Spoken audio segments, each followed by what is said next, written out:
Friends, ఎలా ఉన్నారు? అందరూ బాగున్నారు కదా? నేను కూడా చాలా చాలా బాగున్నానండి. ఈరోజు నేను మిక్స్డ్ వెజిటేబుల్ కర్రీ చేశానండి. ఇది రైస్లోకి బాగుంటుంది, రోటీలోకి బాగుంటుంది, పుల్కాస్, పూరీస్ ఏదైనా సరే, దేంట్లోకైనా సరే సూపర్గా ఉంటుంది. ఇది చెయ్యడం అంటే టైం దేనికి పడుతుంది అంటే ఈ కూరగాయల కట్టింగ్కేనండి. ఇది ఎలా చేశాను అనేది నీట్గా క్లియర్గా చూపిస్తాను. టేస్ట్ అయితే అద్భుతంగా వచ్చింది. అది మీరు కానీ ఒకసారి ట్రై చేసి చూసారంటే ఆ మాట మీరే అంటారనమాట. ఇంకా మొదలెట్టేసేస్తే చిన్నగా ఫస్ట్ బీన్స్కి తోకలు తీశానమాట, అటువైపు ఇటువైపు. తర్వాత కటింగు. ఈ చిక్కుడుకాయలు బీన్స్ ఉన్నాయి చూశారు, ఇవేమో అసలు ఈ కటింగ్కే ఉన్న టైం అంతా అయిపోతుంది అనమాట. రుచి అయితే సూపర్గా ఉంటుందండి, అందరికీ బాగా నచ్చుతుంది. ఇంకా మనకి పులావ్లోకి కూడా పక్కన సైడ్ డిష్గా కూడా దీన్ని యూస్ చేసుకోవచ్చు, చాలా బాగుంటుంది. ఇద్దండి మాటల్లోనే మొత్తానికి బీన్స్ అనేది తోకలు కట్ చేసేసారనమాట. ఆ నీళ్ళల్లో వేసి అక్కడ పక్కన పెట్టేసేసి తర్వాత ఏంటంటే క్యారెట్ పీల్ చేసేసి, ఈ పీలింగ్లు కట్టింగ్లేనండి కూరకి ఎక్కువ టైం అవ్వగానే చేసి రెడీగా పెట్టుకుని తర్వాత కడాయి పొయ్యి మీద పెట్టాము అంటే ఎంత చిటికేసి తిరిగి చూసే లోపల కూర అయిపోతుందన్నమాట. నాకెందుకు చాలా రోజుల నుంచి ఇలాగా చెయ్యాలి మిక్స్డ్ వెజిటేబుల్ది అనేసి అనుకుంటూ ఉన్నాను. ఎప్పుడు అనుకున్నా కానీ ఒకటి ఉంటే ఒకటి ఉండేది కాదనమాట. అందుకని ఈసారి కావాలని అన్నీ తీసుకొని వచ్చి మరీ ఈ కర్రీ చేసుకున్నానమాట. చాలా బాగుంటుందండి.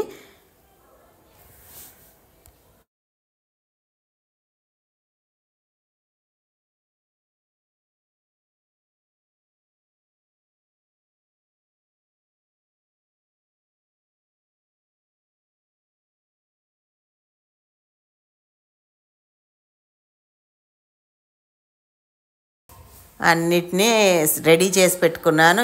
ఇప్పుడు ఇంకా స్టార్ట్ అనమాట. చెక్కు అనుకుంటూ అన్నిటినీ ముక్కలుగా సన్న ముక్కలు అయితేనే బాగుంటుంది చూడటానికి అనమాట. అన్నీ అంటే క్యారెట్ కానీ క్యాప్సికమ్ కానీ ఇంకా ఏమేమి ఉన్నాయో అవన్నీ చిన్న చిన్న ముక్కలేనండి, చూడటానికి కూడా చాలా బాగుంటుంది అనమాట.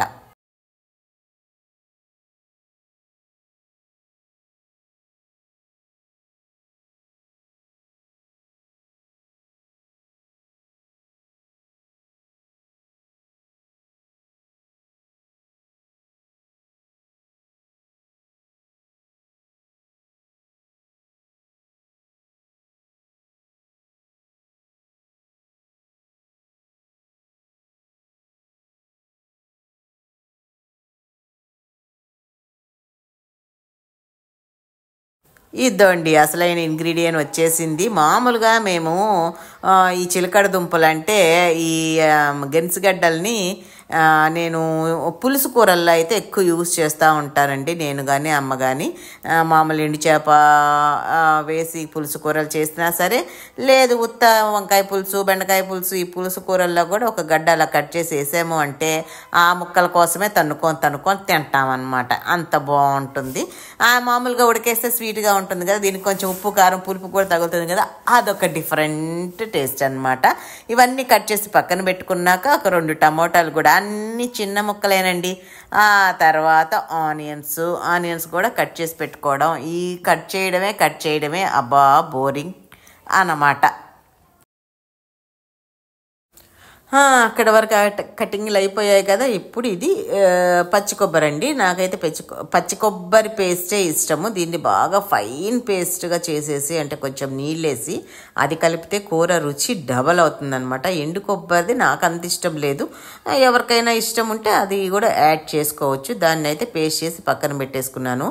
ఇప్పుడైతే కడాయి పెట్టేసేసి ఆయిల్ వేసేసి, మామూలుగా మీ దగ్గర విడివిడిగా ఉంటే మామూలు తడకానేనండి, మామూలుగా జీలకర్ర, ఆవాలు, శనగపప్పు ఇవి, తర్వాత కరివేపాకు, తర్వాత దీంట్లో ఏంటంటే కొంచెం సోంపు వేసానండి. సోంపు అయితే అదొక డిఫరెంట్ టేస్ట్ అనమాట. మీరు వేసి యూస్ చేసి చూడండి, చాలా బాగుంటుంది. సోంపు వేసాక మనం సన్నగా కట్ చేసి పెట్టుకున్న ఉల్లిపాయలు వేసేసి, ఫస్ట్ ఎప్పుడైనా ఉల్లిపాయలు వేస్తే ఆ నీరు ఉంటుంది కాబట్టి అది ఫ్రై అయిన తర్వాత మిగతా కూరగాయలు ఏది వేసినా కానీ ఈజీగా ఫ్రై అవుతుందన్నమాట. తర్వాత పసుపు కూడా వేసి ఫ్రై చేశాను. ఏంటంటే అన్నీ కలిపి వేసామనుకోండి ఆ నీరు దిగి ఆ కూరగాయ వేగదు, ఇది వేగదు అనమాట. కొంచెం ధనియాల పొడి, వేసేసి ఇదిగోండి ఒక 2 నిమిషాలు, ఒక 3 నిమిషాలు అనుకోండి, మంట సన్నగా పెట్టి బాగా మిక్స్ చేస్తూ ఉన్నామనుకోండి, కలిపెడతా ఉంటే ఆ నూనె పైకొచ్చిందా అంటే ఇంకేంటి, అవి చక్కగా ఫ్రై అయిపోయినట్టే కదా లెక్క. దాని తర్వాత బాగా ఫ్రై అయిన తర్వాత మాత్రమే మనము టమోటాలు వేసుకోవాలన్నమాట. ఎందుకంటే ముందే వేగితే ఆ ఉల్లిపాయది పచ్చి వాసన వస్తుంది. టమోటాలు వేసి బాగా కలిపెట్టేసేసి మూత పెట్టేసాం, మగ్గిపోద్ది 2 నిమిషాల్లో. మూత పెడితే త్వరగా మగ్గుతుందండి. ఇవి పేస్ట్ లాగా అయితేనే టమోటాలు బాగుంటుంది, లేదంటే అవి కూడా ఒక కూరగాయ ముక్కల్లాగా మధ్య మధ్యలో తగులుతుంటే అంత బాగోదన్నమాట. ఇవి బాగా టమోటాలు బాగా ఫ్రై అయిపోయాయి కాబట్టి ఇప్పుడు నేను దీనికి కావాల్సినంత కారం, మీకు ఎంత కారము అయితే మీరు తింటారో అంత కారం వేసేసుకోండి. ఇప్పుడు వేసుకొని బాగా ఒక 2 నిమిషాలు మిక్స్ చేసిన తర్వాత ఇప్పుడు ఫస్ట్ నేను ఇవి మన చిలకడ దుంప ముక్కలు వేసానమాట. వేసి దాని తర్వాత ఒకటి క్యాప్సికమ్ అసలు తొందరగా ఉడికిపోద్దండి. అటు చూసేలేక అయిపోతుంది వీడికి చాలా ఈజీగా. తర్వాత క్యారెట్, తర్వాత బీన్స్ ఒకదాని తర్వాత ఒకటి అన్నీ కలిపి మిక్స్ చేసేసి చక్కగా మిక్స్ చేయాలన్నమాట. ఎందుకంటే కింద ఉల్లిపాయ అది మసాలా ఉంది కదా, ఆ మసాలా కూడా ఈ ముక్కలకి అన్నిటికీ పట్టేటట్టు బాగా మిక్స్ చేసిన తర్వాత మూత పెట్టి ఒక 5 నిమిషాలు మగ్గించిన తర్వాత సన్న మంట మీదేనండోయ్. తర్వాత తీసి చూస్తే ఉప్పు వేయాలి. ఉప్పు ముందైనా వేసుకోవచ్చు. ఉప్పు వేస్తే ఏంటంటే త్వరగా మగ్గుతుంది అని కదా ప్రతీక అందరం అనుకుంటాం, అది నిజం కూడా అన్నమాట. తర్వాత ఒక చిన్న కప్పుడు నీళ్లు పోసేసి బాగా కలిపేసిన తర్వాత మూత పెట్టి ఒక 5 నిమిషాలు మగ్గించుకుంటే ముక్కలన్నీ చక్కగా ఉడికిపోతాయి అన్నమాట. ఇంత లోపల దీని పక్కన ఇంకా రసం పెడదామని చెప్పేసి, ఆ కూర ఏమో చిక్కగా ఉంటుంది కదా, రసం పెడదామని చింతపండుని కొంచెం గోరువెచ్చ నీళ్ళల్లో వేసి అది నానాక ఇప్పుడు ఇంకో బౌల్లో నీళ్ళు తీసుకొని కొత్తిమీర, టమోటాలు ఇవన్నీ 3 కలిపి చక్కగా పిసికి పక్కన పెట్టుకున్నానండి. ఇద్దండి ఒక కన్ను మనము కూర మీద కూడా వేసి ఉండాలి కదా, లేకపోతే అడుగంటింది అసలు ఏ స్టేజ్లో ఉందో తెలియాలంటే అప్పుడప్పుడు తీసి కలిపెడతా ఉండాలి. ఆల్మోస్ట్ అయిపోయింది. టెస్టింగ్ కోసం నేను స్వీట్ పొటాటో ముక్కను తీసాను. చూసారా ఎంత బాగా ఇది అయిపోయింది చక్కగా. అంటే ఇది ఉడికేసింది అంటే మిగతా కూరగాయలన్నీ ఉడికే తీరాలన్నమాట. ఇప్పుడు నేను ఇందాక పచ్చి కొబ్బరి పేస్ట్ చేసి పెట్టుకున్నాను కదా నీళ్ళు వేసి, అది వేసి కలిపి మళ్ళీ ఒక 5 నిమిషాలు మూత పెడతానన్నమాట. ఎందుకంటే ఆ పాలు కూడా ఈ ముక్కల్లోకి చక్కగా ఇంకి టేస్ట్ ఇంకా డబల్ అవుతుంది తెలుసా, భలే ఉంటుంది. చూసారా ఇంకా నీరుగా ఉంది కదా, అది నీరంతా పోవాలండి. ఇదిగోండి ఇప్పుడు నేను వేసింది గరం మసాలా పొడి, నేను ఇంట్లో తయారు చేసుకున్న గరం మసాలా పొడి. అది మీరు ఇంట్లో చేసుకుందైనా యూజ్ చేయొచ్చు, లేదంటే బయట కొన్నదైనా ఏదైనా సరే గరం మసాలా పొడి వేసి చక్కగా అన్నిటికీ పట్టినట్టు కలిపేసేసి, ఇంకా ఉండనే ఉంది కదా మన కొత్తిమీర, అది లేనిదే కూర ఎక్కడ ఫినిష్ అవుతుంది. ఇక్కడ కొంచెం నాకు నీరుగా అనిపిస్తోంది, అది కూడా ఇంకే వరకు నేను సన్న మంట మీద మగ్గిస్తూనే ఉంటాను, అంటే తిప్పుతూనే ఉంటాను అనమాట నీళ్ళన్నీ ఆవిరయ్యే వరకు ఆ తడి. ఇప్పుడు అంత రసం పొడి అయిపోయిందండి, అందుకని ఇదిగో ఇన్స్టెంట్గా ఇదిగో ఒకరోజు జీలకర్ర, ఒకరోజు మిరియాలు వేసి బాగా దంచి, బాగా అంటే బాగా మెత్తగా కాదులేండి, కచ్చాపచ్చగా దానికి కొంచెం కందిపప్పు వేసాను. అవి కూడా బాగా దంచిన తర్వాత మన చిన్నులపాయ రెబ్బలు కూడా వేసేసి ఈ విధంగా నేను ఇన్స్టెంట్గా రసం పొడి తయారు చేశానమాట. నేను మామూలుగా ఎప్పుడు రసం పొడి తయారు చేసి స్టాక్ పెట్టుకుంటాను, అయిపోయింది. ఈసారి చేసేటప్పుడు నేను ఏమేమి వేసి రసం పొడి తయారు చేస్తాను అనేది మీకు ఒక వీడియో చక్కగా తీసి అప్లోడ్ చేస్తాను.